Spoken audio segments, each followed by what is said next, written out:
Betina, por favor, a voz é sua, fique à vontade. Tá. Boa noite, pessoal. Primeiramente, vamos relaxando, deixando os nossos problemas de lado e se ligando a toda a equipe espiritual protetora do SPI.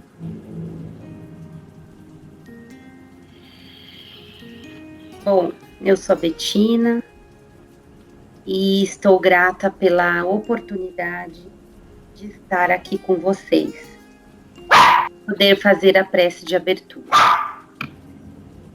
Fiquei pensando muito em como começar, desde a mensagem que eu recebi do Marcelo. Eu cheguei até a sonhar com o que eu deveria falar. Estava dormindo e quando eu abri os olhos, por volta de 4 da manhã, me veio à mente o livro Psicologia da Gratidão, do Divaldo Franco, aquele espírito de Joana de Ângeles. E vinha muito claro, muito forte, muito na minha cabeça a gratidão, a palavra da gratidão me vinha muito. E ficou claro, neste momento, eu tinha que iniciar o trabalho de hoje com uma palavra gratidão, né? Então, no primeiro momento, eu pensei o que seria gratidão. Gratidão vem do latim, que significa graça, algo agradável. E eu poderia, né, a gente poderia ficar um tempão falando sobre a gratidão. Mas eu, estudando um pouquinho, pensando um pouquinho, eu lembrei do apóstolo Paulo, que mantinha a alegria e o bem-estar nos momentos ruins e nos momentos felizes. Pois ele tinha consciência do seu dever cumprido e agradecia com alegria suas bênçãos, e na dor ele entendia que era um processo de evolução e integração com Jesus Cristo.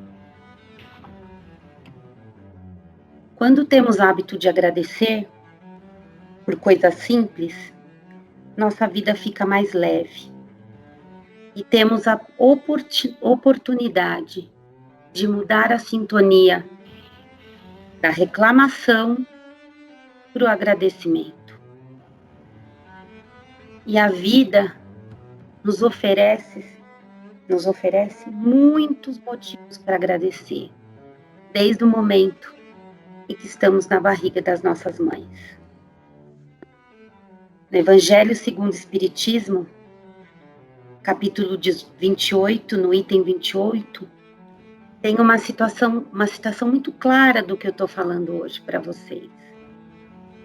O homem, ele esquece facilmente o bem e dá preferência para lembrar as aflições.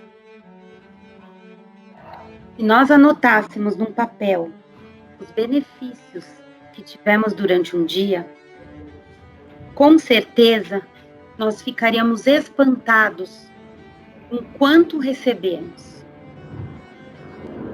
Sei que vivemos momentos difíceis com a pandemia, mas hoje queria pedir para agradecermos por estarmos vivos e por estarmos tendo a oportunidade de talvez viver na nova terra e assim conseguirmos conseguimos evoluir.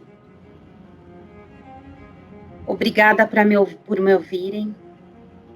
E para finalizar, eu vou ler um texto de Chico Xavier.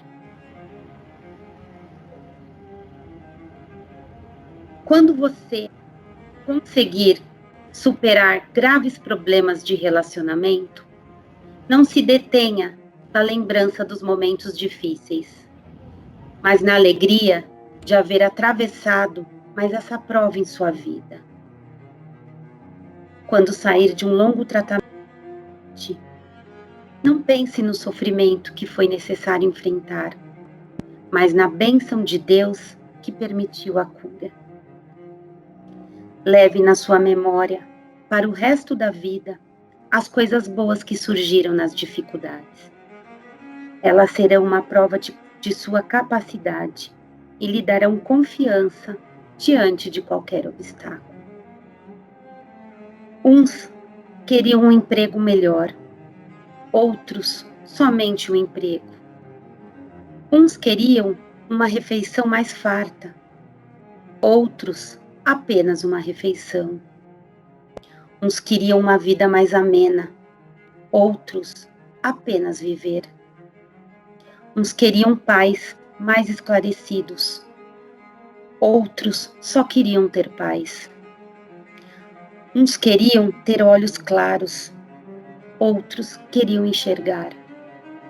Uns queriam ter uma voz bonita, outros apenas falar. Uns queriam mais silêncio, outros apenas ouvir. Uns queriam um sapato novo, outros apenas ter pés.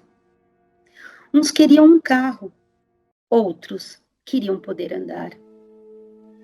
Uns queriam o supérfluo, outros apenas o necessário. Há dois tipos de sabedoria, a inferior e a superior. A sabedoria inferior é dada pelo quanto uma pessoa sabe, e a superior é dada pelo quanto ela tem consciência de que não sabe. Tenha sabedoria superior. Seja um eterno aprendiz na escola da vida. A sabedoria superior, ela tolera, a inferior julga. A superior alivia, a inferior culpa. A superior perdoa, a inferior condena. Tem coisas que o coração só fala para quem sabe escutar. Chico Xavier. Obrigada e que os espíritos superiores possam estar conosco no encontro de hoje. Muito obrigado, Betina. Muito lindo. Parabéns pela sua mensagem, viu? Obrigada. Muito legal. Muito bom. Obrigada. Obrigado por você se ofertar. Gratidão profunda a esse momento. Tá bom? Obrigado mesmo. Obrigada. Nós chamaremos mais vezes. Obrigada. Ana, bem-vinda. O microfone é seu. Fique à vontade de passar a sua mensagem a todos nós aqui. Muito inspiradora essa nossa abertura, porque ela nos prova como as intuições, elas estão a serviço de um bem maior, né?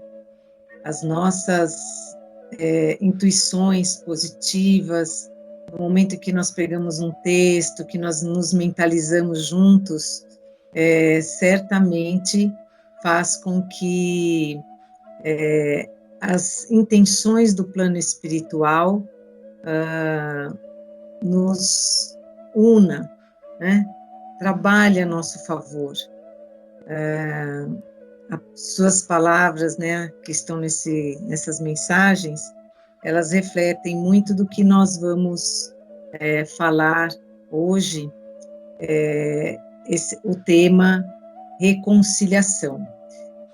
O tema reconciliação, eu abreviei, ele na verdade é baseado no livro de Andrei Moreira, que foi lançado o ano passado, em 2019, e que, na verdade, cita a reconciliação consigo mesmo, com a família e com Deus. Eu vou pedir para o Marcelo voltar para mim, porque eu vou entrar com aquela parte do slide, para que vocês possam entender esse pensamento na sequência, né? Então, o livro, reconciliação consigo mesmo, com a família e com Deus. É um momento de uma profunda reflexão e sensibilização do que é esse novo momento, esse novo conceito de religiosidade que nós precisamos ter e desenvolver o nosso olhar, a nossa sensibilidade. Então, o livro todo é muito rico e recomendo a leitura e a reflexão sobre ele, e eu vou fazer assim um humilde resumo, né, da grandiosidade das ideias que ele contém, né, mas justamente começando até a dizer o que é, né, essa palavra reconciliação, né, e aí a gente puxa sempre, né, aí num Google da vida, né, num momento para a gente poder escrever que a reconciliação é o restabelecimento das boas relações com quem se estava brigado. Então, vamos ficar com essa ideia, né, com esse conceito da reconciliação, e vamos começar com uma pergunta que vai nortear a nossa noite, as nossas ideias.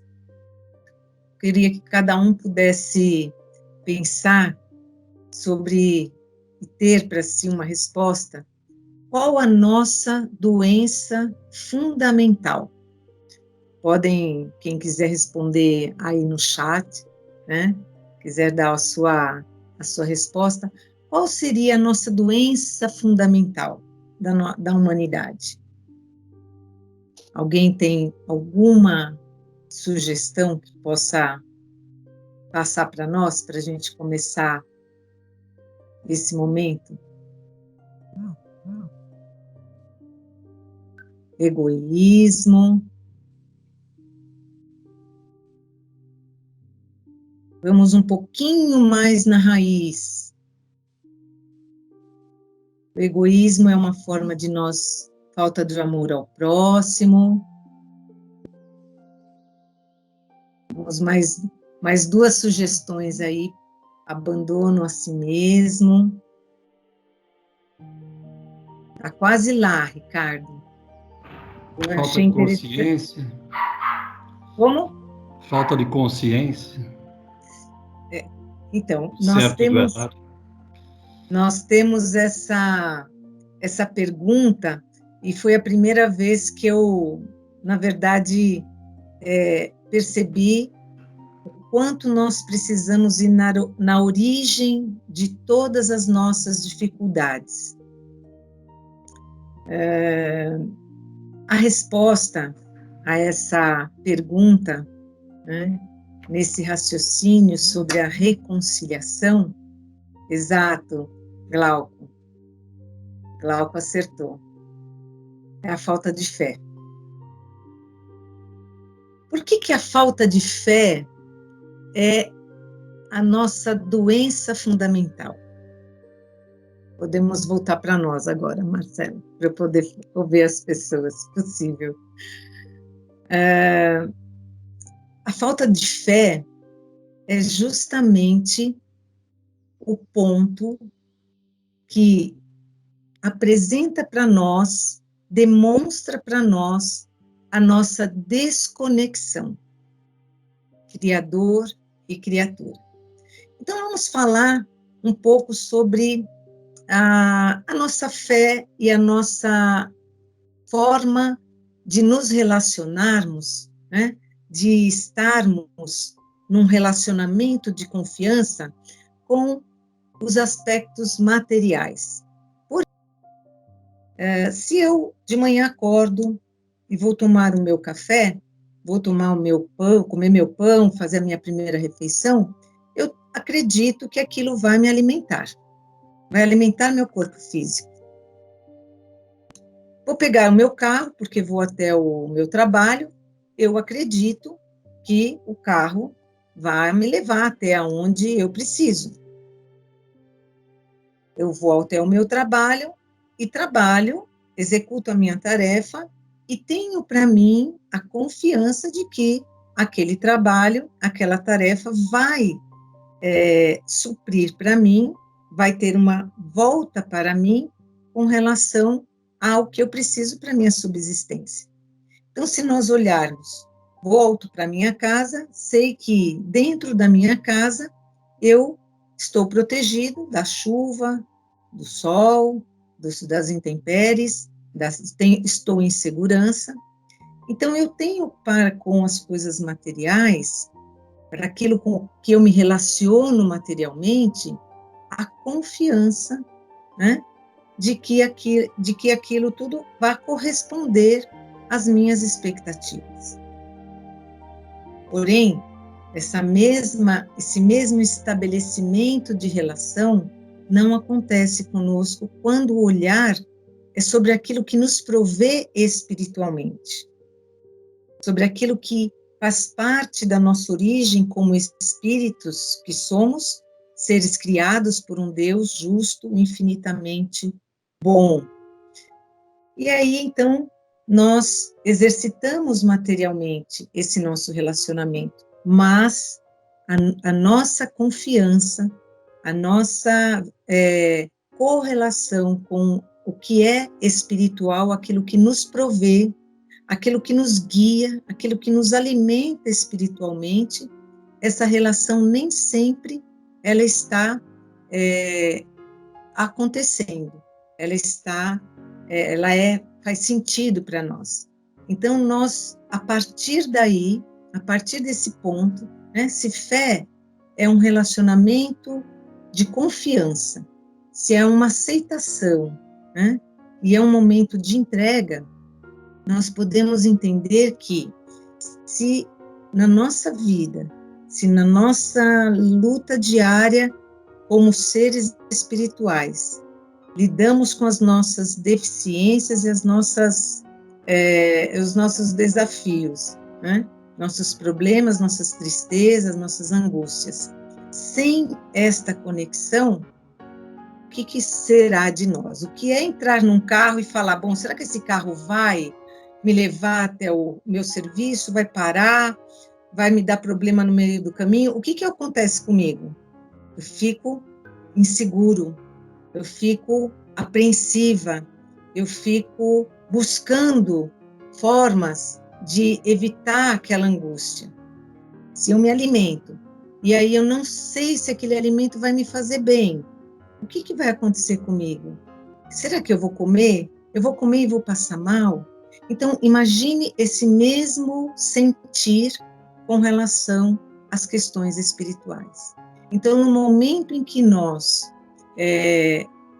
desconectamos desta fé, todo os movimentos de sentimentos, de falta, de escassez, de vazio, ele nos visita, ele nos envolve, né, o nosso dia. E aí vou pedir para o Marcelo colocar o terceiro slide, que é uma explicação, uma proposta feita no livro, uma explicação pedagógica, né, sobre esse momento ou esse processo nosso de desconexão com Deus, com o que é a nossa criação, né, a nossa fonte. Então, nós temos aqui, né,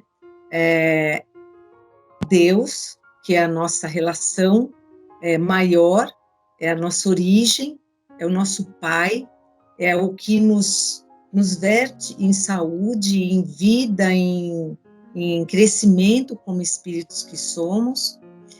E nós temos dois sintomas que são observados quando dentro de nós não existe ou ainda está insuficiente, inseguro a nossa fé, a nossa conexão com Deus.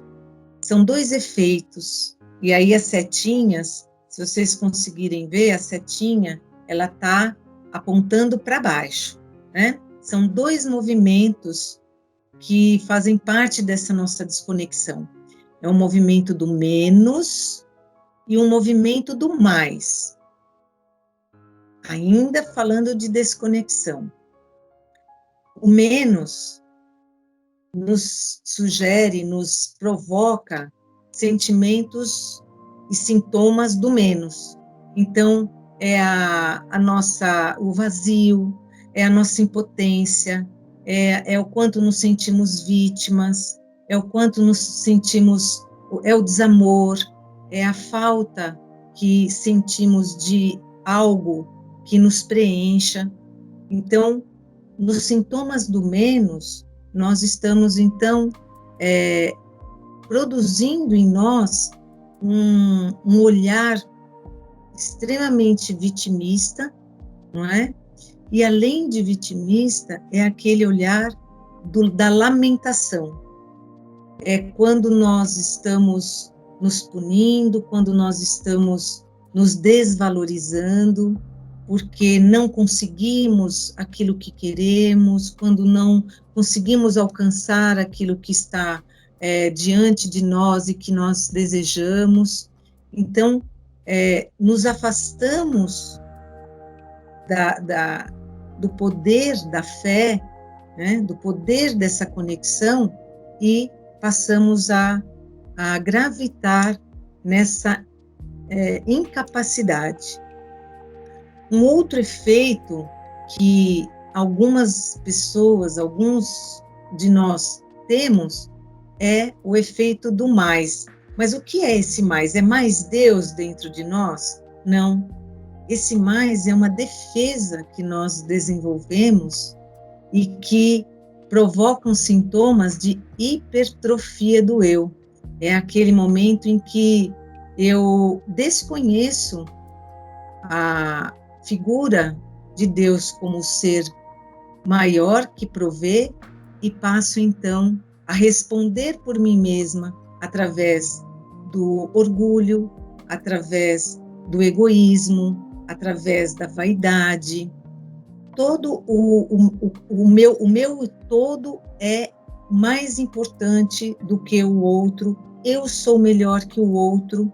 Então, para me defender muitas vezes dessa fragilidade, desse vazio, eu então faço uma autoprojeção de mim mesmo. E aí, muitas das vezes, nós causamos um movimento pendular.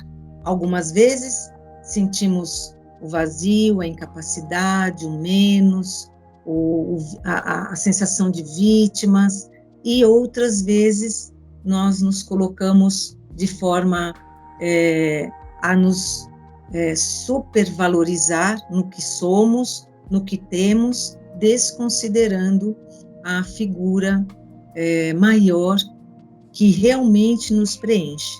Então, nesse quadro, né, de desconexão, e eu vou depois falar sobre a conexão, né, ou a reconciliação, mas nesse quadro, o André Moreira, então, vem apresentar a parábola do filho pródigo.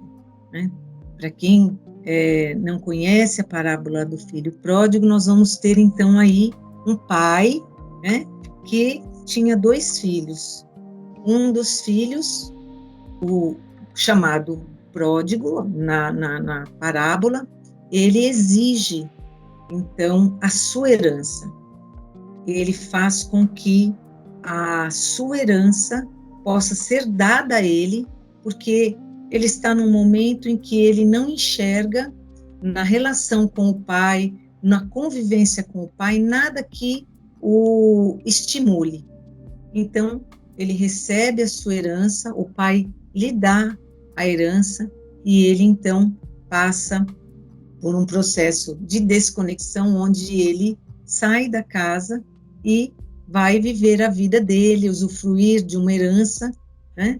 Herança não é direito, né? Herança é um presente, mas ele se sentia no direito de ter aquilo em mãos.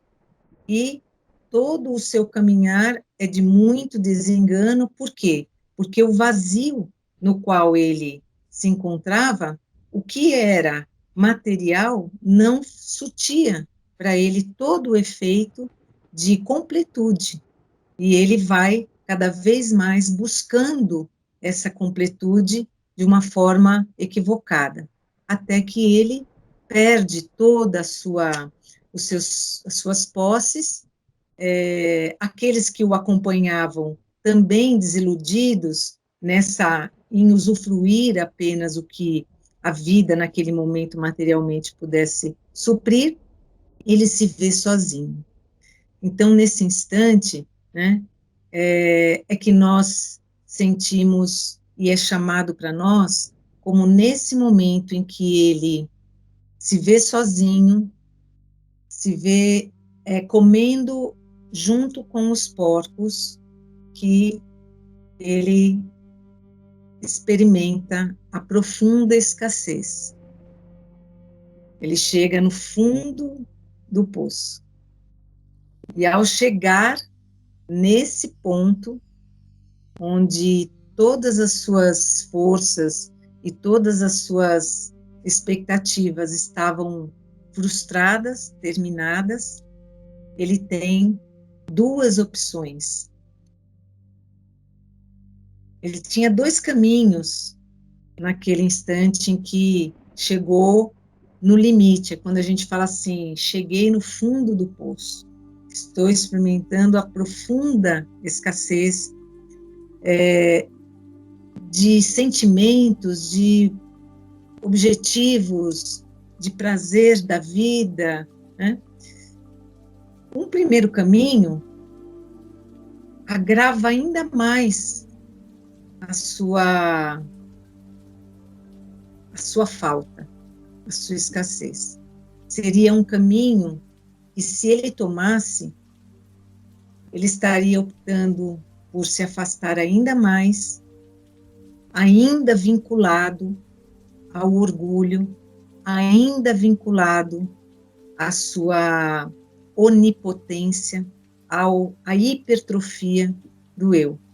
Então, se ele escolhesse nessa parábola, né, o caminho ainda do orgulho, provavelmente ele ia encontrar uma série de culpados, ele ia ter a sua energia toda voltada para identificar quem eram os culpados, quem foram os culpados para que ele chegasse naquela situação, que ele não ia dar o braço a torcer, que ele estaria muito bem ali e dali ele não sairia.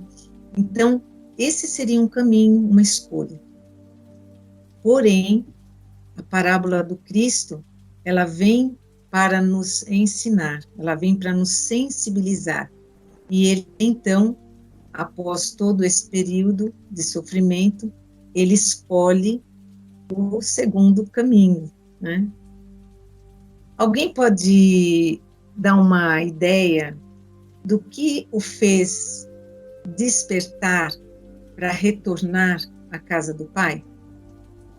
O que surgiu nele, o que o fez levantar e voltar e decidir estar de novo com o Pai?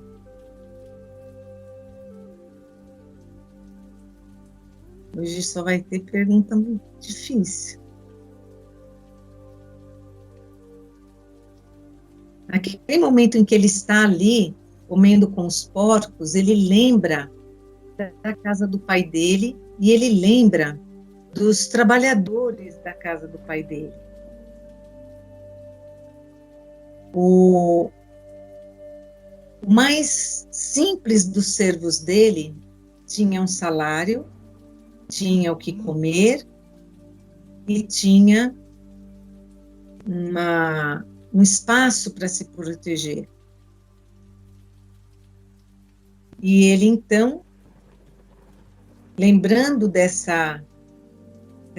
tendo essa visão da casa, da experiência que ele já tinha tido, ele desperta em si a dignidade que todos nós como seres criados por Deus, temos na nossa essência dignidade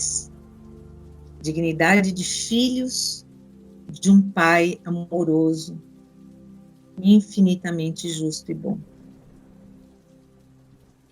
Mas para que ele pudesse dar força a essa busca pela dignidade, ele precisou alimentar um sentimento: a humildade. Sem a humildade, sem se colocar na condição daquele que olha para si, olha para as suas dificuldades, para os seus erros, para os seus equívocos, sem que olhe com a humildade para isso, dificilmente nós passamos a construir em nós a relação de afeto, de auto-amor, de autopercepção, de autodescobrimento.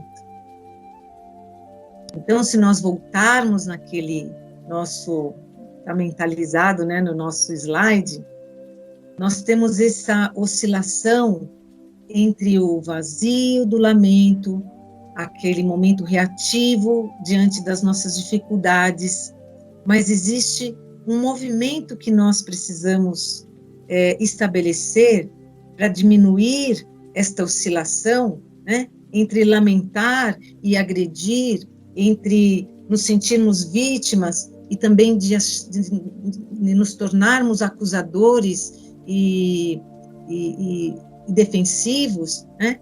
É que esse movimento pendular, ele vá diminuindo através do que ele coloca aqui para nós, o autor, como afeto. Nós vamos falar de amor, de auto-amor? Sim, mas vamos colocar uma palavra, um sentimento que ele chega bem juntinho do nosso coração, que é o afeto.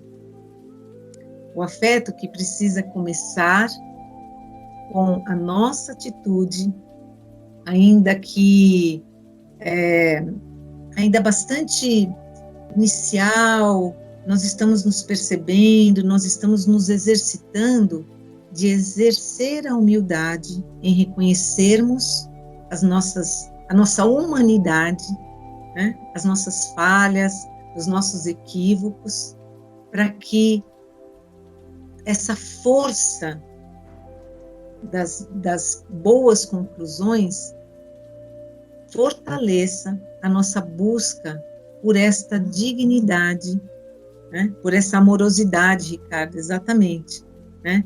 Que nos vincula à melhora, ao crescimento, a essa diminuição entre o menos e o mais doentios, para que a gente possa, então, como está a seta, indo para, né, apontando para cima, para Deus, para que a gente possa nos tornar partes desse Deus maior que nos criou, do qual todos nós somos filhos. Então, tem um comentário bastante interessante sobre isso, sobre nós e sobre a nossa experiência na casa espírita, na SPI, né? Principalmente quando nós estamos lá com as nossas portas abertas, agora aqui, né, que nós estamos online, também com as nossas portas virtuais aqui abertas, mas o nosso coração aberto.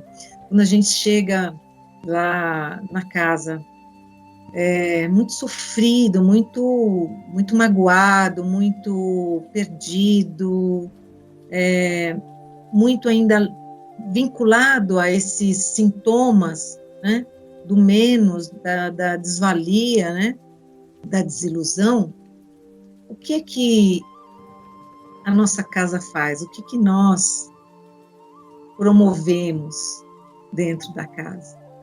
Quando alguém chega e diz, eu vim e eu quero participar, eu estou precisando conversar, eu estou precisando trocar as minhas as minhas dificuldades com alguém, quem que pode me ouvir? Exatamente.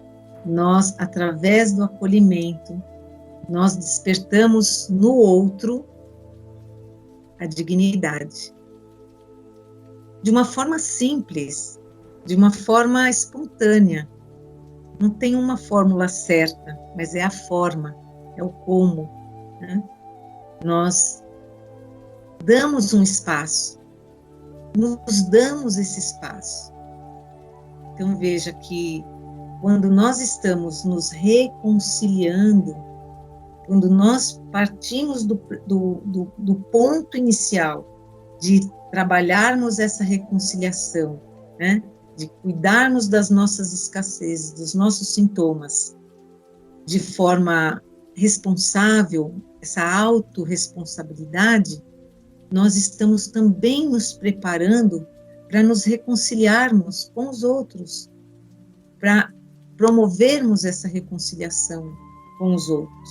Porque aquele que se vitimiza, ele também tem um olhar de vítima diante do outro que vem em busca. Quando nós nos sentimos superiores e nos sentimos inalcançáveis em problemas, em dificuldades, se alguém vem nos pedir ajuda, qual é o nosso olhar nessa hora? Né? Então, esse movimento de reconciliação é algo que vai trazendo junto a nós, junto àqueles que convivem conosco, o mesmo benefício, a mesma forma de sentir, ou pelo menos no despertar dessas necessidades. Então, para o filho pródigo, né? Voltando para o nosso filho pródigo, pode tirar, viu, o slide, Marcelo. Nós temos então nele, na figura desse filho número 1, porque são os dois, e o outro também dá uma palestra inteira, né? Mas nós temos todos esses movimentos da reconciliação, né?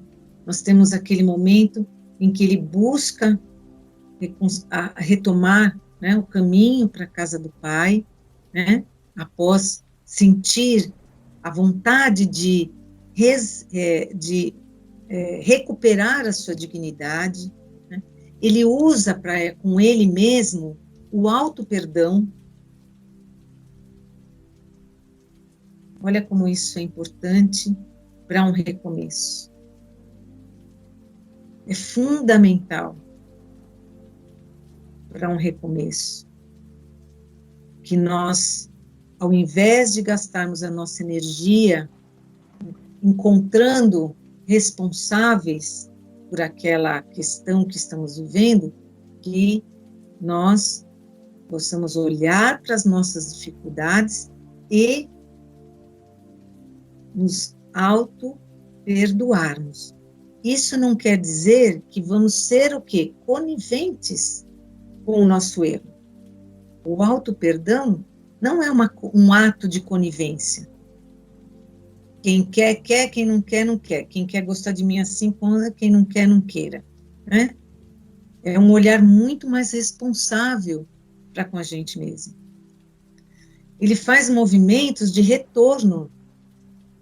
E esses movimentos de retorno, né, é o que nós fazemos diariamente nas nossas encarnações. Reencarnamos e reencontramos aqueles com quem precisamos reconciliar. Com aqueles que, é como diz, a gente vai no caminho fazendo a festa e gastando os recursos. Depois a gente tem que voltar recolhendo o lixo que ficou da festa. Então, são aqueles que nós magoamos, são aqueles que precisamos agir com benevolência, porque também nos entristeceram, também nos magoaram. Então, é um caminho de volta, né?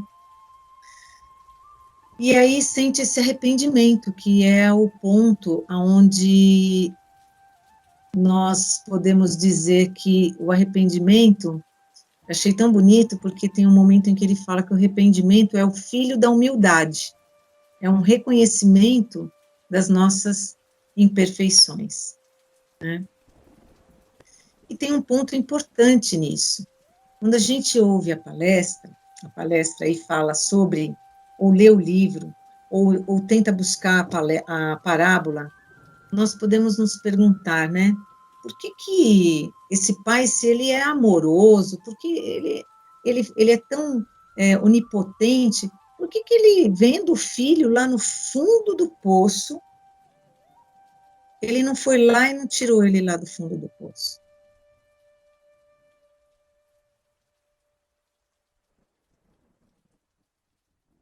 Uma pergunta que faz com que a gente ligue um alerta sobre as nossas expectativas diante de Deus, diante daquelas pessoas com quem nós convivemos, que achamos que tem algo para nos dar, porque Deus, ele não tem nenhuma dó de nós. Sabiam que Deus não tem dó de nós quando estamos no fundo do poço? Sabe por que ele não tem dó? Porque a dó, ela é um sentimento que mostra que nós somos incapazes. Quando a gente diz, eu tenho tanta dó de fulano, nós estamos dizendo, ele é tão coitadinho, ele é tão pequenininho, ele é tão incapaz.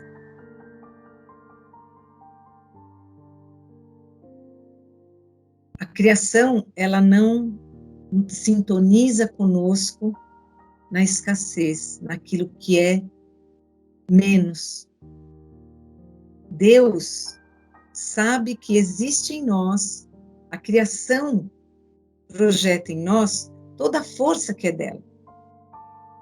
Então, nós podemos falar de compaixão, porque a compaixão é um olhar para a força do outro. É um momento de empatia em que eu sei da dificuldade do outro.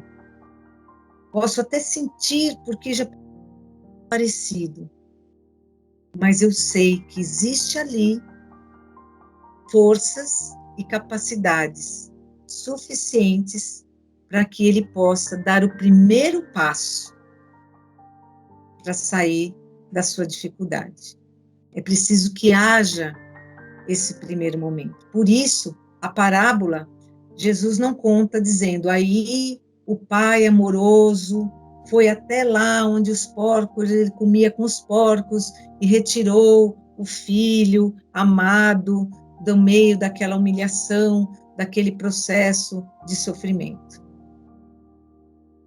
Porque a força maior precisou partir do filho nesse caminhar. Então, quantas vezes nós nos encontramos nessa situação, né, onde a gente não sabe nem por onde começar, e passamos a sentir dó de nós mesmos, ou queremos que o outro sinta dó de nós mesmos e sintonize conosco no menos. E o nosso processo de reconciliação, de reconexão, fica perdido, fica truncado naquele ponto. Então, nós precisamos, sim, olhar para nós e para o outro com o olhar da compaixão, que é o olhar que enxerga a força, que enxerga as possibilidades, para que a gente possa, então, fazer essa troca, né, fazer essa compensação. Certamente, no caminho de volta desse filho, muito foi ofertado a ele, muito foi dado a ele. Muitos devem ter o auxiliado, outros cobrado, mas a sua definição, a determinação, o objetivo de chegar, de alcançar a casa do Pai, de estar com ele, de resgatar a sua dignidade, foi maior do que qualquer outro impeditivo.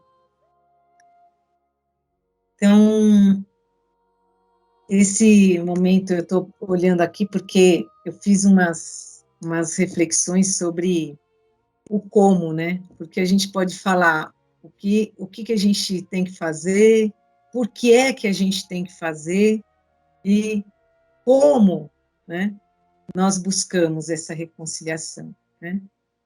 O que nós buscamos? Nós somos espíritos eternos.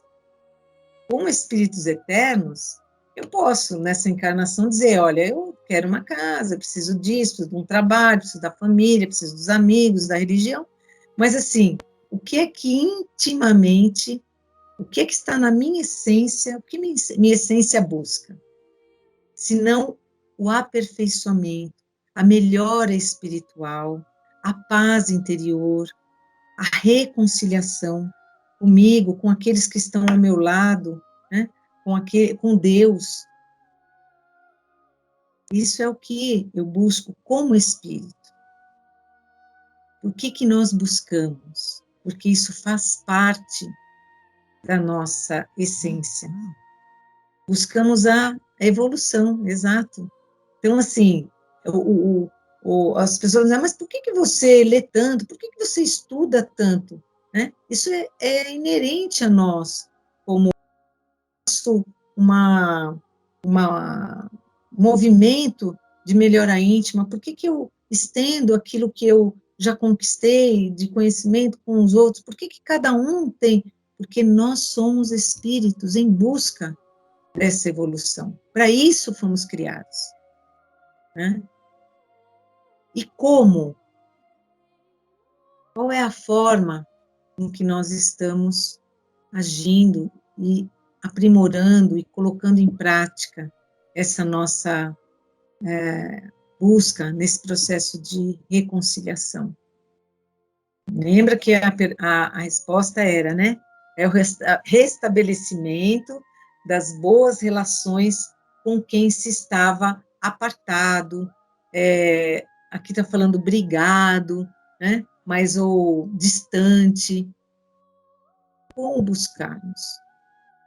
Então, eu coloquei aqui, diz assim, 5 formas, né, que dentro do resumo desse livro, maravilhoso, esclarecedor, né, que nos faz reportar a essa grandeza das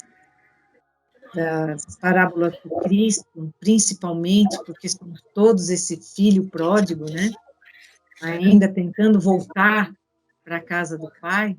Né, eu coloquei 5 itens, não vai estar aqui escrito, né, mas vou citar aqui e depois quem quiser completar outro, porque eu sinto que esse como, ele é quase que infinito, nós podemos ficar linkando aqui várias outros comos, né? Primeiro, assim como o filho pródigo estava ali com os porcos já em estado de quase que animalidade, né? Perdendo a sua referência em cuidar de si, em cuidar daquilo que era bom para si, né? Assim como ele estava ali com os porcos, ele podia estar numa caverna, e quantas vezes nós habitamos as nossas cavernas, né? Preenchemos essas cavernas com o nosso sofrimento, com as nossas desilusões, com as nossas crenças de que somos incapazes de tantas coisas. Então, sair da caverna, dar o primeiro passo, é responsabilidade nossa, de mais ninguém. Mais um. Diminuir a lamentação e o olhar de vítima seletiva. Aquele ponto onde eu olho para o que está vazio, para aquilo que não deu certo, para aquilo que me maltrata, para aquilo que me incapacita, né? Então, vamos substituir esse comportamento corrigindo ele em nós. Cada vez que o meu pêndulo quer fixar ali, eu traga ele um pouco mais para o centro, né? Tirando a força, muitas vezes, dessas crenças de que nós somos impotentes.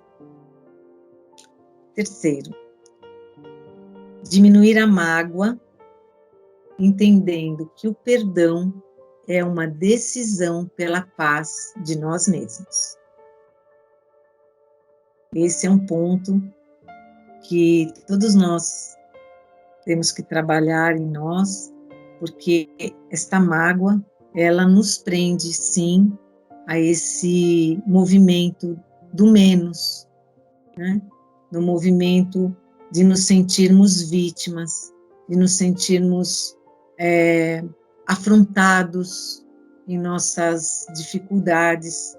E esse perdão, ele é algo que faz parte da nossa decisão, não de facilitar e aliviar para o outro, mas é uma decisão por aquilo que é bom para nós, em que eu solto e deixo que o caminho de cada um possa se delinear. Quarto, dar um lugar de gratidão, viu, Betina, falando sobre gratidão, dar um lugar de gratidão pelas pessoas e experiências que vivemos. Essa é uma forma que nós temos de fortalecer a nossa decisão por deixar que flua, que saia, né, do nosso campo da mágoa, né, valorizando a gratidão pelas experiências que nós vivemos com aqueles que nos magoaram, porque não existe uma reconciliação com Deus se nós não nos reconciliarmos conosco e com aqueles que estão no caminho conosco, né? Então, não tem um caminho que corte. Ah, mas eu não posso ir lá direto com Deus, né? Eu e Deus, deixa esse pessoal, não vou me, né? Não vou perder tempo com ele, não tem como. Nós temos que ter esse olhar para a humanidade do outro, para a falha e para as dificuldades do outro, né? E o quinto é exercitar o afeto para conosco e com aqueles que estão à nossa volta, principalmente a nossa família, aqueles com quem nós convivemos diariamente, numa programação de reconexão, né? Paciência, que é uma conquista realmente, Ricardo, né? E eu quero terminar com uma frase que eu acho que faz com que a gente amplie todo esse conceito dessa reconciliação e desse retorno, né, dessa convergência para essa presença de Deus que a gente tem que exercitar todos os dias, em todas as situações da nossa vida, né? É uma frase que diz que reconciliar é dar as mãos a nós mesmos no caminho da casa do Pai. Pai é nosso e a humanidade é a nossa família. Quero agradecer a oportunidade, porque é assim que a gente encerra. Tem muita coisa para falar, eu acho que é um tema que é apaixonante, porque ele é tão nós, né? É tão essa nossa caminhada de volta, é tão essa forma pródiga que a gente tem de romper, e quer voltar, e vai, e volta, e que hoje a gente pôde trazer aqui resumidamente. Eu aconselho, assim, recomendo, né, a todos a leitura desse livro, e é isso, gente. Desculpa, me estendi muito, mas não tinha como. Tá bom, não tem problema não, Ana. Muito bom. Muito obrigado. Muito esclarecedor, muito bacana. Sempre muito bom a sua palavra, a sua explanação.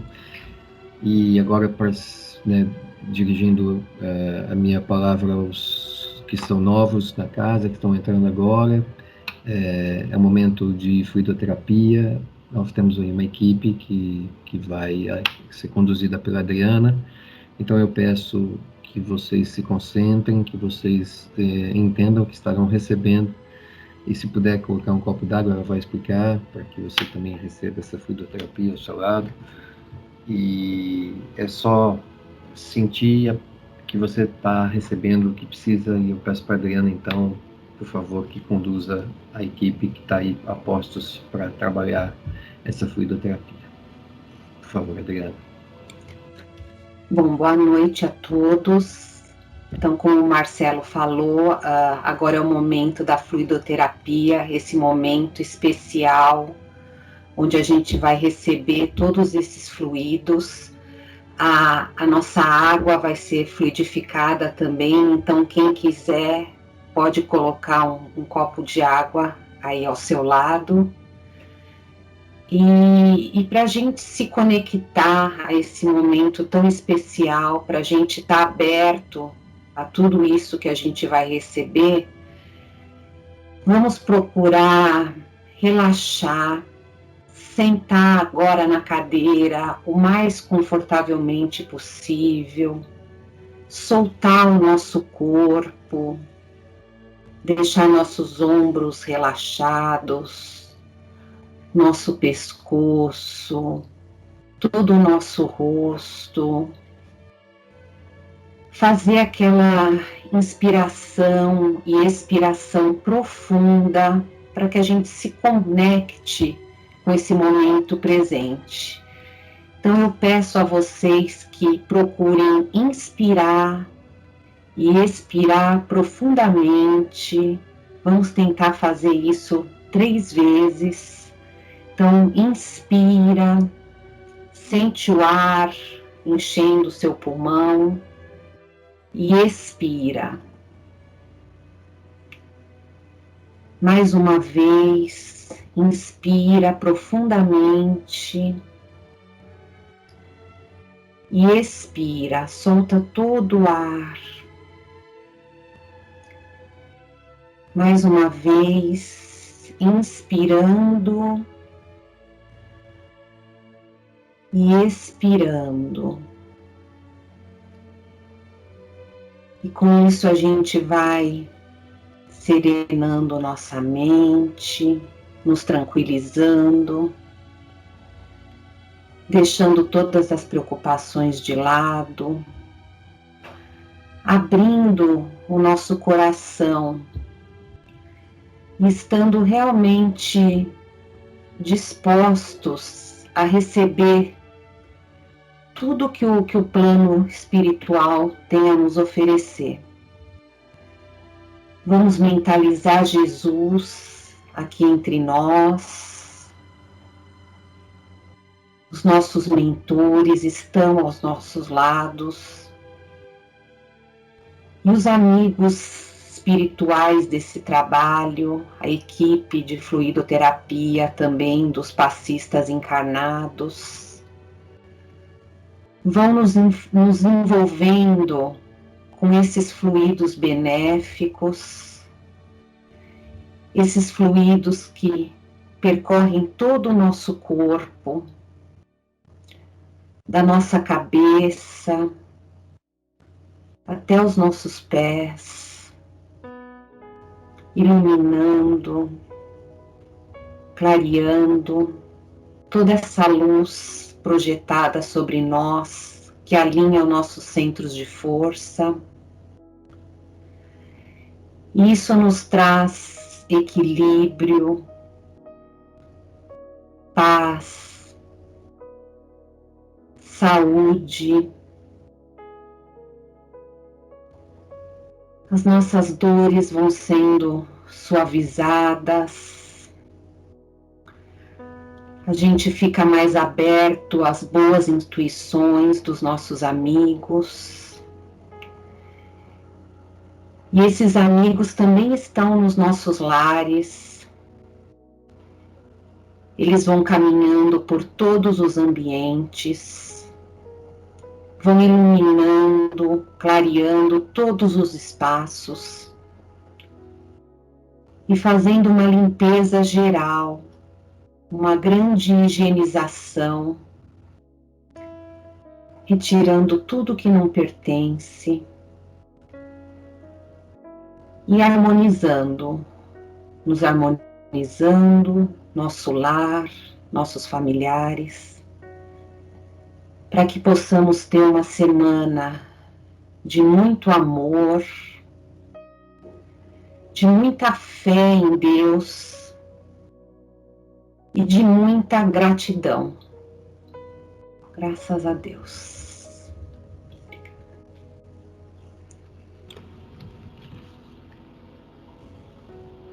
Obrigado, Adriana, por esse momento especial para todos nós. E agora eu pediria então para que o Mauro fizesse a prece de encerramento. Por favor, Mauro. Opa, boa noite. Hoje, antes da prece propriamente dita, eu vou ler um pequeno texto que eu descobri hoje, antes de saber que eu ia fazer a prece de encerramento. Tem a ver com reconciliação, na minha opinião, né? Vamos lá, é do Arli Cravo. Quando as águas turvas de tua mente se acalmarem, quando as nuvens não te imprimirem mais dúvidas de que teu sol existe, quando teu olhar expressar apenas a tua infinita ternura, quando teu inconsciente estiver transparente para a tua aguçada observação, quando não houver nenhum outro maestro a reger seu comportamento a não ser você, quando cada gesto de teu corpo for veículo do teu acolhedor afeto, então poderás dizer: eu sou eu. Eu acho que esse texto tem a ver com o que a Ana Lúcia falou sobre reconciliação, né? Seria uma autorreconciliação consigo mesmo. E o que isso tem a ver com a nossa prece? Primeiro, quero agradecer a oportunidade de estarmos juntos e, de acordo, na minha opinião, com esse texto, quando atingimos esse estágio, nos autoconhecemos e aprendemos a reconhecer as pequenas felicidades do dia a dia. E nós vamos descobrir que normalmente procuramos a felicidade tão longe de nós, quando na verdade ela está dentro de nós. Então, agradeço a espiritualidade por esse momento de estar com pessoas que eu amo, e com certeza me amam, que me ajudam muito, e agradecer toda essa mensagem da Betina, da Ana Lúcia, agradecer o fato de estarmos juntos num momento tão difícil. Estamos toda semana. É sempre gratificante estar com vocês nessas nossas reuniões. Vou terminar com um Pai Nosso. Eu gosto muito dessa prece. Pai nosso que estás no céu, santificado seja o seu nome. Venha a nós o vosso reino. Seja feita a vossa vontade, assim na terra como no céu. O pão nosso de cada dia nos dai hoje. Perdoai as nossas ofensas, assim como perdoamos a quem nos tem ofendido. E não nos deixe cair em tentação, e livrai-nos do mal, porque vosso é o poder. Assim seja. Boa noite a todos, que Deus os acompanhe, que a luz divina sempre esteja conosco. Muito obrigado. Muito obrigado, Mauro. Obrigado a todos. Que tenhamos uma excelente semana, um ótimo caminho de reconciliação conosco, e que possamos aí voltarmos a semana que vem com a mesma energia e com a mesma fé, que é tão importante. Um beijo no coração de todos vocês e obrigado.